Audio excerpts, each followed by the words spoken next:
I still had a mission because I was in bed for so long, falling between the cracks of healthcare, and the cracks are huge gaps in healthcare and patient care. And I said, this is like the eyes on the prize. This is the goal.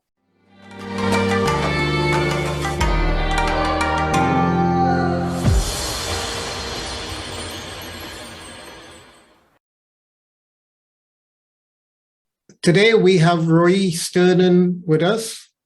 Roi is an amazing guy because he's moved from a place of almost dependency into a place where he's now totally or fully independent of things that have defined him in his past. Today's story he's going to share with us is his journey from patient with someone who's got an illness or disease, then coming out of that, but finding purpose and direction and looking to the future into entrepreneurship in the health space, but also with a goal and a determination to help others work through their own situation. So Roi, welcome. Thank you so much, Johnson.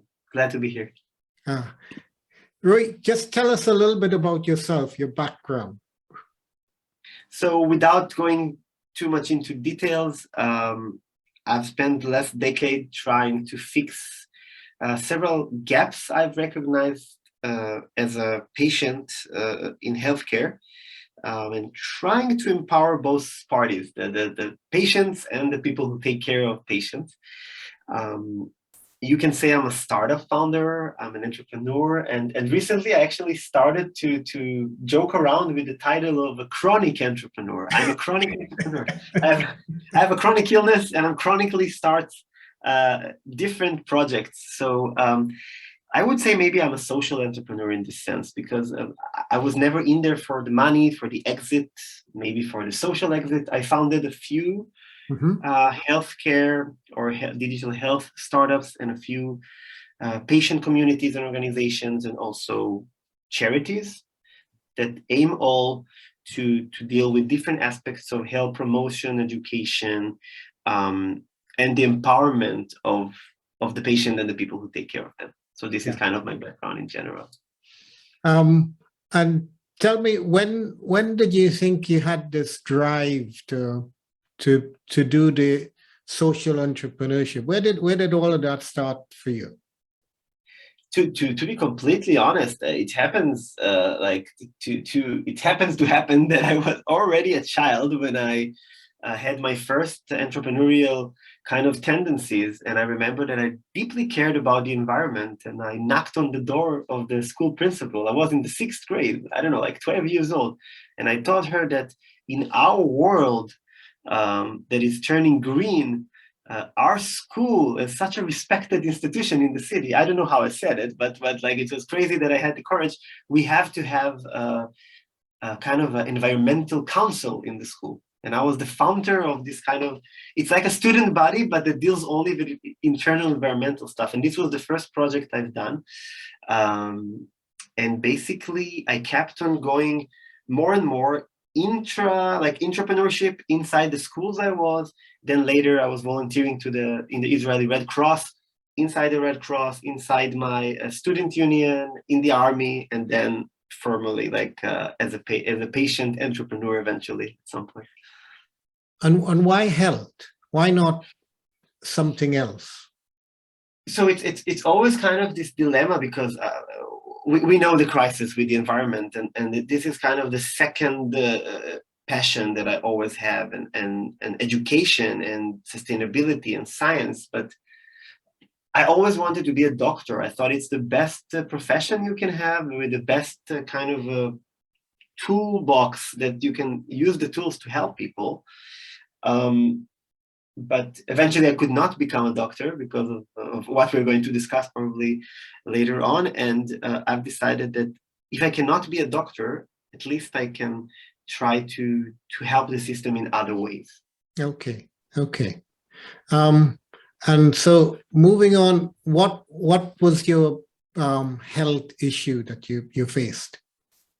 So I've joined the Israeli Defense Forces as a conscript, like a mandatory service, and I was exposed to a set of highly traumatic events that my body must have interpreted as a sort of a trigger that triggered the autoimmune response that was left undiagnosed for many years, but when finally was diagnosed, it was diagnosed as a dysautonomia with a subtype of POTS syndrome, postural orthostatic tachycardia syndrome, which is a dysfunction of the autonomic nervous system. And because it's such an important system for the body, I was completely debilitated and disabled. So in practical terms, what would that look like on a day-to-day basis for you? So the malaise and fatigue is so severe that you can barely leave bed. And then there are kind of a vicious cycles, a few of them happening in the same time. You're too fatigued to do a lot. So you're deconditioning. Yes. And you get muscle atrophy, but also you have very severe orthostatic hypotension, or in some cases, it's just tachycardia that is so high, and then you faint. In other way, you faint from this or that. And it causes you to stay in bed longer because you're too tired and you don't want to faint, so you stay more in bed, and then you get completely deconditioned. In my specific condition, I would faint or have a pre-syncope even with the move of my chin to the side. Like, it was so severe that I was just finding kind of a crouched position in my bed, wake up and just stay in this position most days just to avoid this horrible feeling of fainting. So sort to say that after a few months like this, you become completely dependent on other people and completely have to be nursed into daily functions. Yes. Yeah. No, that doesn't sound very not a good situation to be in. And so how old were you at that point? So I got the first symptoms started in the army when I was already less than 19 years old, but they got severe and severe and severe. I was discharged from the army just short of two years with a medical discharge. I got a bit better for a few weeks. So I was kind of a walking dead. I had severe symptoms, but back then it was not fully blown. I had blackouts and a lot of pain and a lot of malaise, but I wasn't fainting as much, and the chest pain was controllable. So I was participating kind of in daily life. Like, I was not completely home and bedridden, but only at 22, I was finally collapsed and spent 5 years completely bedridden.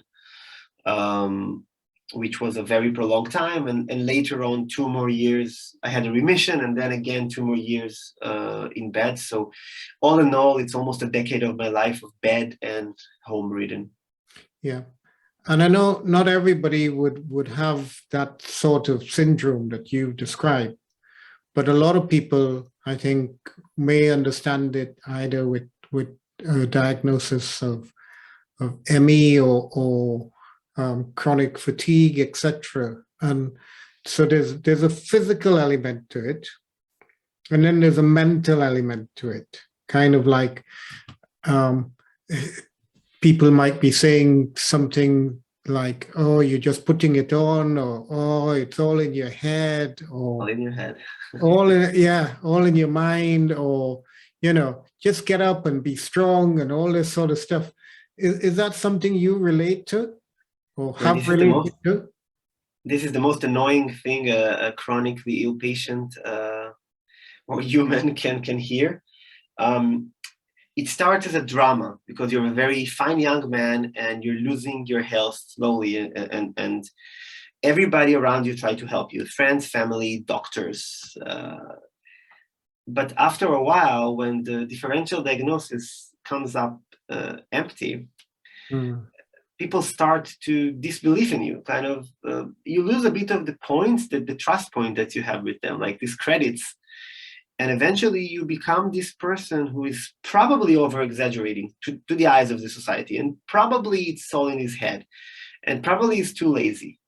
But I must say that, of course, there was a dramatic mental element to it. And I wrote an entire book about it. But I must say that the physical condition was so bad that the main problem was to fit the medical record to what I feel inside. This was not a match. And this was my crusade. Yes. And it was a mistake. We can talk about it later, but it was a mistake of approach. Instead of dealing with health, like they do in functional medicine, that I'm going to be healthy first and then prove something to the world. For me, it was more proving to the world that I'm sick and then get better. But it happened to a lot of people that I hear about too. Yes. I'm convinced that is true as well. That I have to prove, or one has to prove himself to some external person, be it friend, be it family, be it medical professional, to say, come on, look at me, this is real. I have to prove to you that this is real. And Yeah. I guess a lot of your energy goes into that proving bit. And if you haven't got the energy to start with, it's not even when we say a lot, we're underestimating that you live, breathe, sleep, eat to prove to the world that you're really sick, which is super funny when you look at it from the outside, because it's so counterproductive, because you're in the state of sickness, not state of health. The state of mind is you want to have more symptoms. You want the blood work to come back with a pathology in it. yeah. Especially when you're a young man serving in an army and somebody threw you out of the army because you're kind of not man enough, this kind of macho talk. Mm-hmm. And then you have to prove to the world that I have a reason that I cannot do the army stuff. So it's just a shame how many years patients in general are spending, people with chronic illnesses, on this crusade instead of doing other things for themselves. Yeah. So talk me through how you started to work through and get out of this cycle of it's in my head, I'm tired, it's my head, I'm tired, my body is getting weaker because I'm lying in bed, so the muscle atrophy is getting worse. So there's that cycle. And what was it like for you in terms of how you started? So I must say that I can divide it into two pieces or two parts. Firstly, I didn't want to appear too healthy for the doctors, so I didn't make a lot of efforts to be healthy. And I must say that what I found out researching for my book is that you have to have this feeling that you are sick of your sickness to really want to step out of it and start working towards health. And for me, the problem was that I had no diagnosis. So the first piece of journey was to find a diagnosis. And I was eventually self-diagnosed. So this was the main effort for the first few years, to find diagnosis, to prove to the world that I'm sick. And then when I have a name, I had a title, I had to do a lot of adaptations to my life.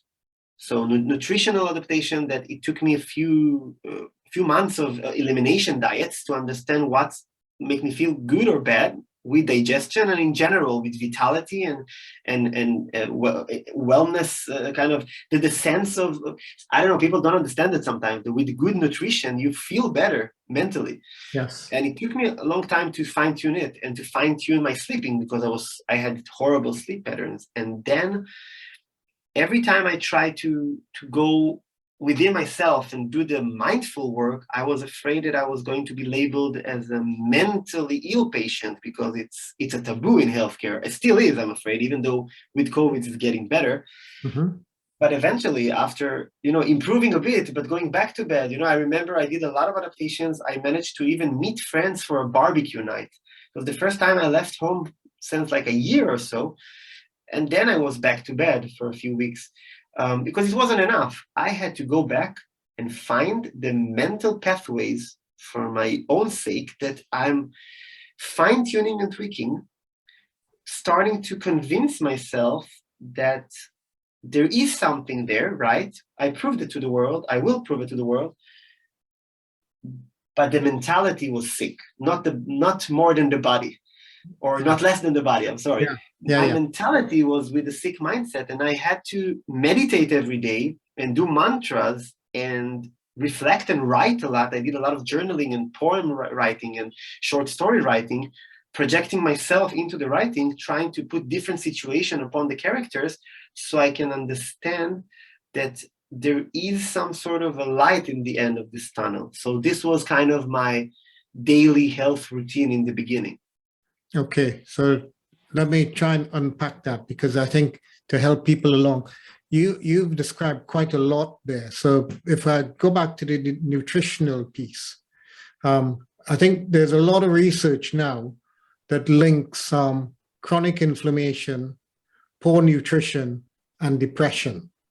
So that state of being, I don't feel like, all this Yeah. sort of stuff there is for sure. We know now that it's linked to nutritional deficits or poor nutrition or whatever it may be, and for every person it's different. So for you to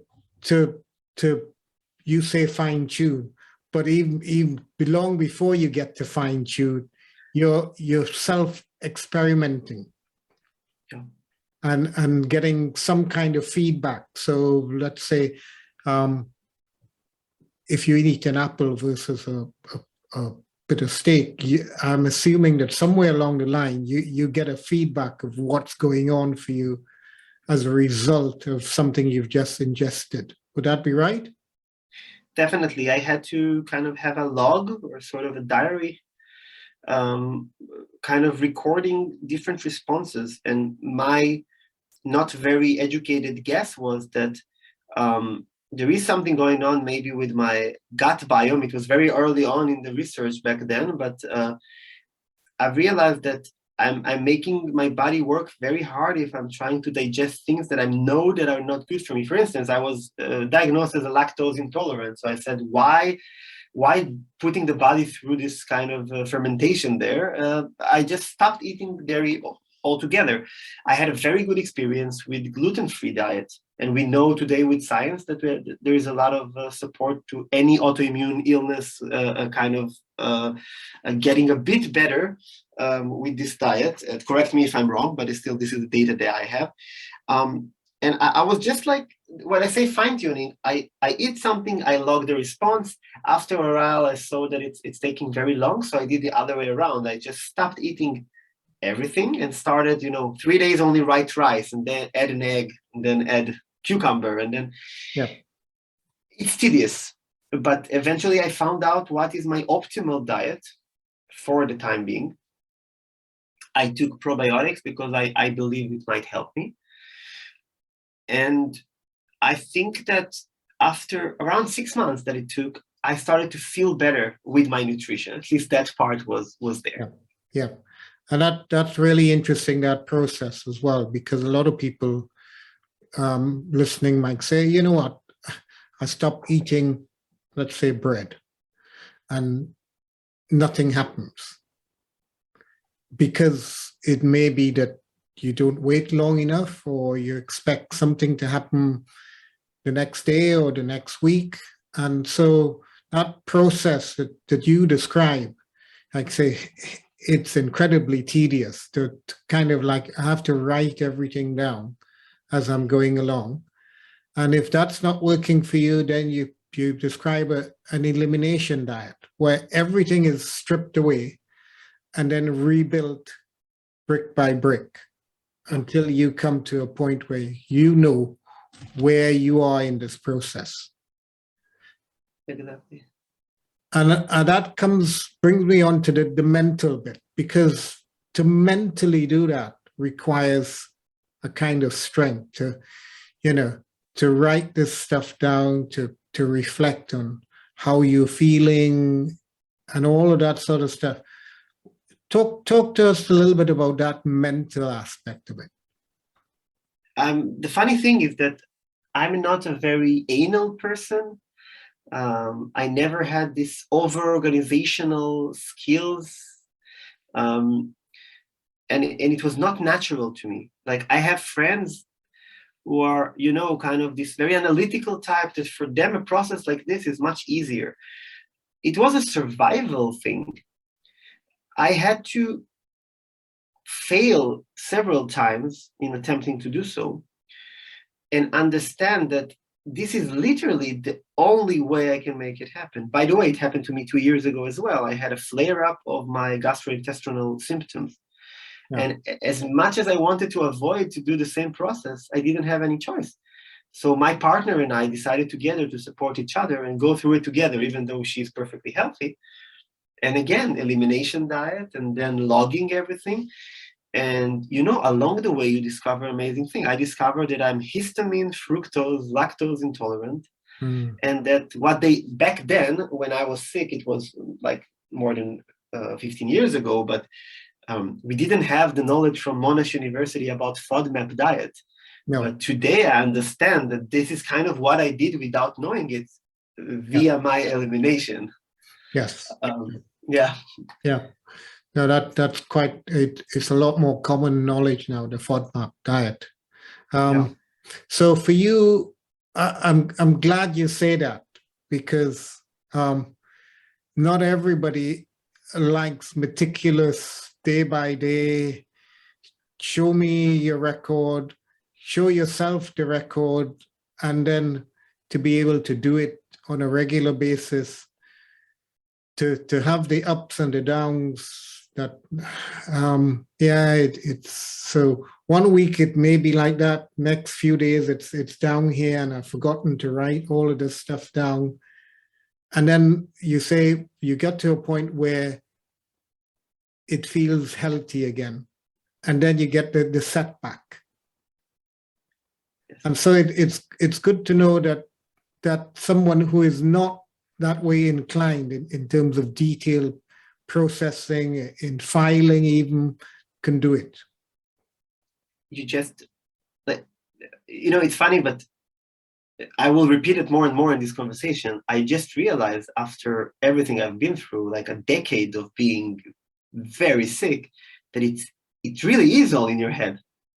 And your state of mind and mentality regarding these issues that you experience are the make it or break it. I don't believe that unless, you have very few cases, very few instances in healthcare and medicine that you can really cure something. Most things you have to manage. And when it's prolonged and chronic and you have to manage it, it's all about your mentality. And even somebody like me, who was not a straight A student, not a very meticulous and organized person, I just had to re-educate myself for what they call today in management science, self-management. Yep. This is how entrepreneurs make it. They have to learn how to self-manage themselves. And this is what I learned to do with everything.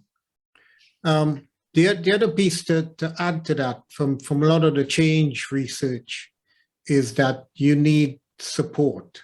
So you describe where your partner is going to record alongside you for support. And I think that must be huge.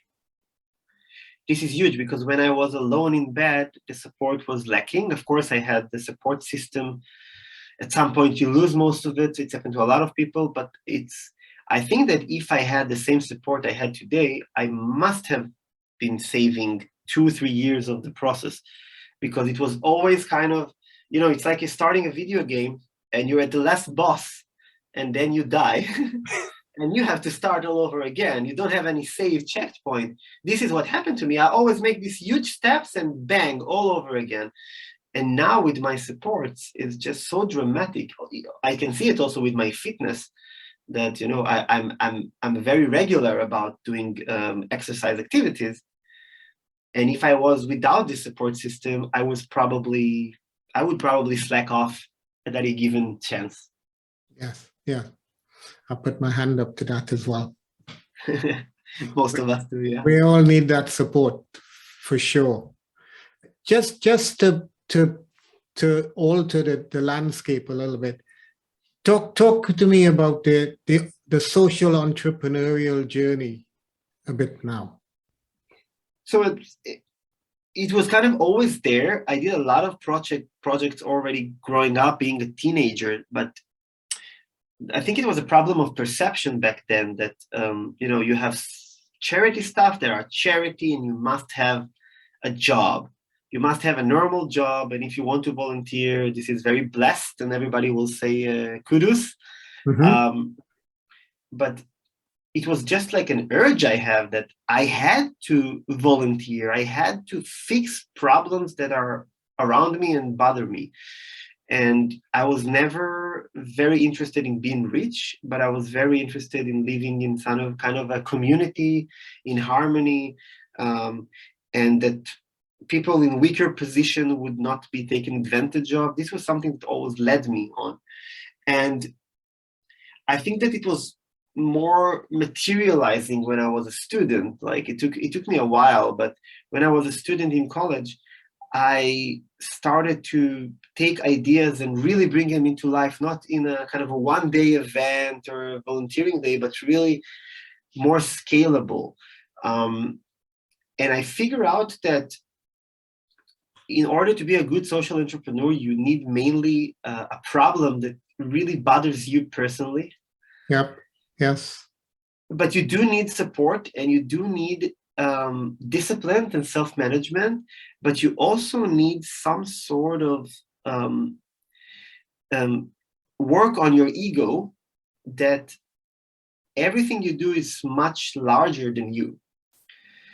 Because when I tried to have a one-man show, it never worked. It worked for a few weeks. I had some events or some activities, but it never worked. And I think the biggest challenge for social entrepreneurs is to find sustainable operating models and to find scalable models for their own organizations or projects to keep on living without them. Yes. Yeah. It's something that I found really interesting. And if you have any follow-up on that, I would love to discuss it. Yeah. I can't speak directly into your situation, but I know the ego part of it plays a major piece where you're thinking it may not be social entrepreneurship. It might be simply, I want to make, well, it used to be 1 million, but anybody can make 1 million now. So now they're talking to them, I want to make 1 billion, or I want to whatever you want, what figure you have, or material goal. It still requires more than just the ego, because the ego, the day I die, my ego dies with me. Exactly. And when, for me, think, well, if I realize that I'm part of a timeline, that where we sit now, 2022, there were people who came before, either direct, father, mother, grandparents, family connections, or even historical connections who are thinking in the same way, that have inspired you and have shown you and I a way that you can move forward. And for me, that idea of my ego fits into somebody else's has laid the pathway, or cut through the forest. Maybe not totally, maybe not in the same direction, but somewhere along the line it's happened. And so that gives me, I think you may or may not agree that it gives you some comfort that you're never ever totally alone in this journey. For me, it's very comforting, because I don't regret a lot of things, but professionally, these little ego moments that you say, like, this is my project and I want it to be really perfect, and I don't trust 100% the other people to do it. And then along the way, you miss people that come with so much passion and they want to take it over.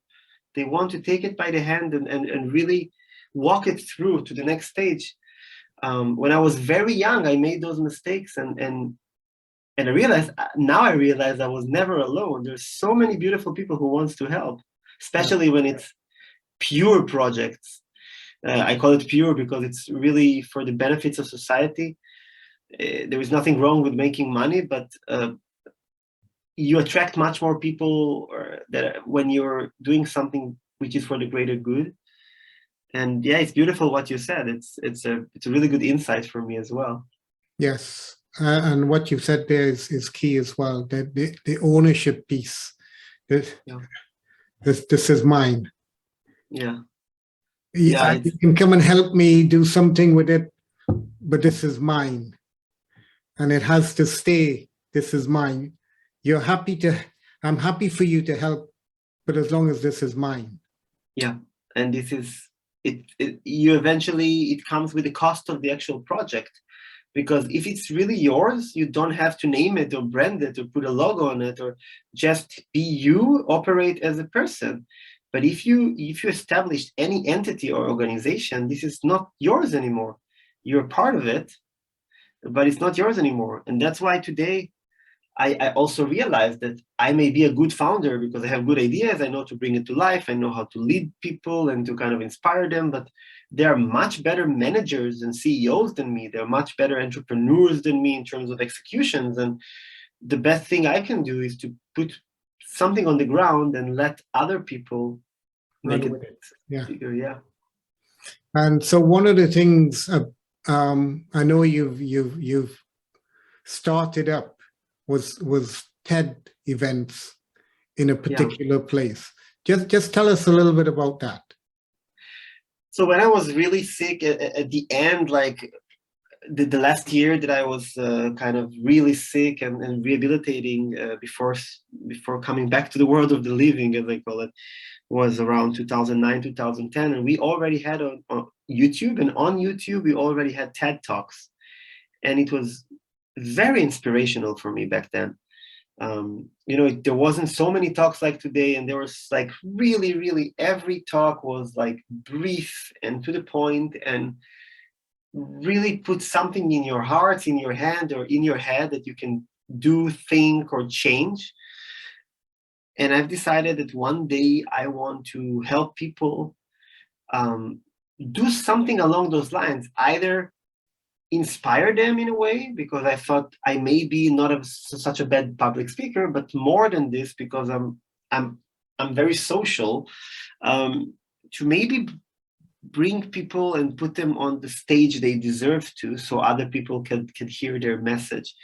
And I was a student in the Kibbutzim College of Education in Tel Aviv. It's a very renowned teacher school in Israel, which I was a student there. I received a scholarship to study there, and it was a very entrepreneurial school. They really pushed us into social and educational entrepreneurship. And I had this crazy idea to get a TED license, which everybody, technically, I was the only person who believed in me because everybody made fun of me. And eventually the president of the college told me, this is what I stand for. And she said, if you believe you can have it, if you don't have to waste time and resources, like if you have the license, we will back you up, everything you need. If you don't get the license, you just tried. So I think Professor Liebman it's her name. She really pushed me there, and we got a license. And a few months later, we had the first TEDx event in an Israeli university, which was incredible because it was the first time that I was on the stage too. I was not a speaker, but I got a lot of attention because I was a young student, and I realized that I have the strength to change. We had 60 people in the team. We had media coverage. We had amazing people to work with as speakers. And I realized that if I have a little dream or aspiration, I can really make it happen. And I think for my own ego, but an entrepreneurial ego, that's what I needed to take it to the next steps and do more startups and more entrepreneurship. Yes. And that's really important, I think, for anybody to realize that while we talk about ego, we don't want to say it in always a negative fashion, because that the part of the ego is self-confidence and self-belief. And if you don't succeed in something, then your self-belief will always be very low. Your self-esteem may follow the same path. But to actually to put pen to paper, to create an article, to create a post, to create a magazine, then to create, as I know you've done, a book in the process. Every step builds on itself. Every step is a success that has to be celebrated. Yes, and I must say that I really agree with you, and I rarely meet entrepreneurs that, like, when they're 18, 19 already, you know, they start one company and one thing, and it's very rare that they make a huge success and then they already kind of made it and that's it. Usually it's something that builds up. Maybe those tendencies to be entrepreneurs start early, and I know very young people who made it, made exits, made a social success, but if you have this healthy ego, you build it on top of your successes, you learn from your mistakes, and then you take it to the next level with your intention of impact. If your ego is fragile or need to be fed in an unhealthy way, it will be always empty, these attempts, and it will not be pure enough. And I think it's very easy to fail this way when you're starting something that needs so much attention and energies, but you're doing it for the wrong reason. But this is specifically my belief about entrepreneurship. Yeah. And talk to me about continuing on that journey of entrepreneurship, where I know you've done several things, so we won't cover all of them. But how have you managed to keep going, starting again and start? So let's say the TED was a success, the TEDx was a success. You think, oh yes, well, I can do something else. And then there's something else, and there's something else. And it's that process of repetition of cycles. Tell us a little bit about how that works for you and what's kept you going. So for me, it was not, it was very easy to me to be fooled by the limelight, because I was interviewed to TV and newspapers and say, now I'm an entrepreneur, I'm so cool, yes, I can do stuff. I was very humble about it, and I actually refused a few opportunities, further opportunities to receive the limelight, because then you get interesting job offers that are not necessarily what you need. Like, people want to work with you, but they want to shape you in their own direction. For instance, I will hire you to produce my TED, and you'll be a TED producer. This is not why I did it. I did it to put people on the stage in which they can share ideas. And in order to avoid this cycle that you're going into an opportunistic direction, I still had a mission, because I was in bed for so long, falling between the cracks of healthcare. Mm-hmm. and the cracks are huge gaps in healthcare and patient care. And I said, this is like the eyes on the prize. This is the goal, and not the low-hanging fruit. And I had to try different things. So the problem was that the TEDx was so big, and I've managed to manage 62 people and resources and money and external stakeholders, that it's very easy to be fooled into the thing that I can manage any company now, any startup. Yes. And so I realized that I just came back to the drawing board and started again smaller projects, much smaller projects that involve 2, 3, 5 people, in order to learn different aspects in startup. Like, I never wanted to be a CEO of a startup. I tried different aspects, like the product side, the training development side, like marketing side. I was volunteering to other social projects. I was head of marketing and PR for the Israeli Teachers' Day, that we were a group of students that we founded this day. Today is a national holiday, but I never took credit on this. Like, I give credit to the 2 people who had the initial idea and put us together in the room. And I really wanted to learn how a group of people can change something in society. And in order to avoid the ego kind of taking over, I just went into different roles until I was confident enough that I can do enough stuff on my own. I think that was the main goal there. Yes. It's interesting when you talk about other people who've had the ideas, and you step back out of the front line, so to speak, or the top line, whichever you. Front line sounds more like fighting. The top line sounds like, hey, look at me, kind of, sort of thing. And I think one of the pieces for me in terms of the research into how this works is the principle of giving. and giving away prestige, giving away power, giving away money. You see it in certain scriptural texts where talk about giving away 10% of something, and I've seen it in other avenues as well, where people who've achieved, let's say, Olympic gold medals, and they say, here, you take it. And by giving it away, it frees something up internally so that you can then have space to move forward.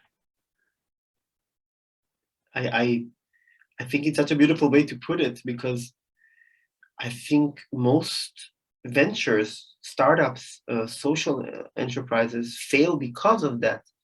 That people are not willing to give away something they hold dear to. And I've learned that there is really nothing to do with your personal success, because if you want to have your own business, to be some sort of a consultant and advisor, you can build on top of that and promote yourself with your name and your face on it. But as long as you're in a project that have a different name and different kind of definition, you're a team member. Yes. No matter if you're the CEO or the intern, you're a team member.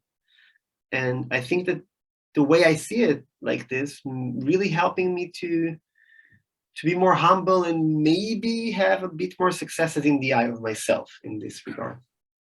And there's nothing wrong with having success in your own eyes, by the way. No. Not at all.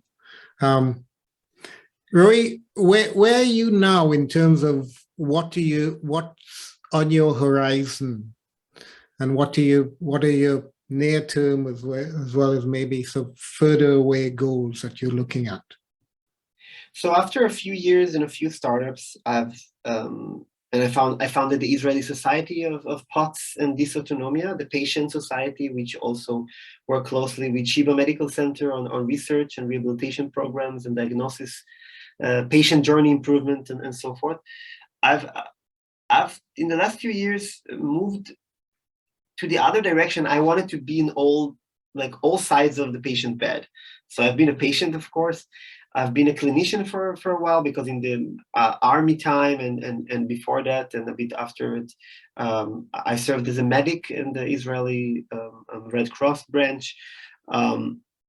And I was an innovator in health, but I was never in the policy-making side. So in the past few years, what I'm doing a master in healthcare management.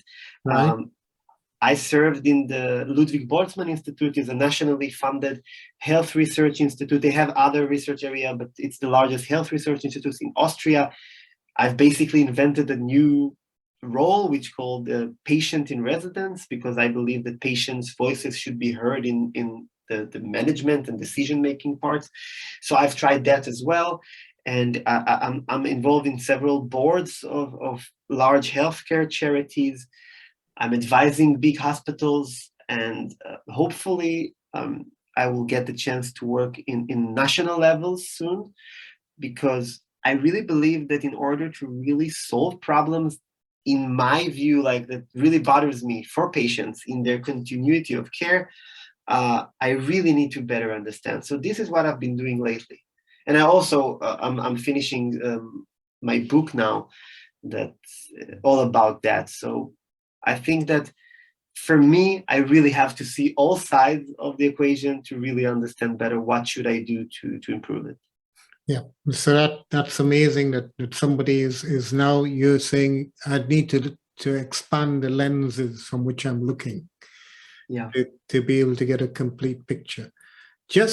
I just want to hone down into the patient in residence piece.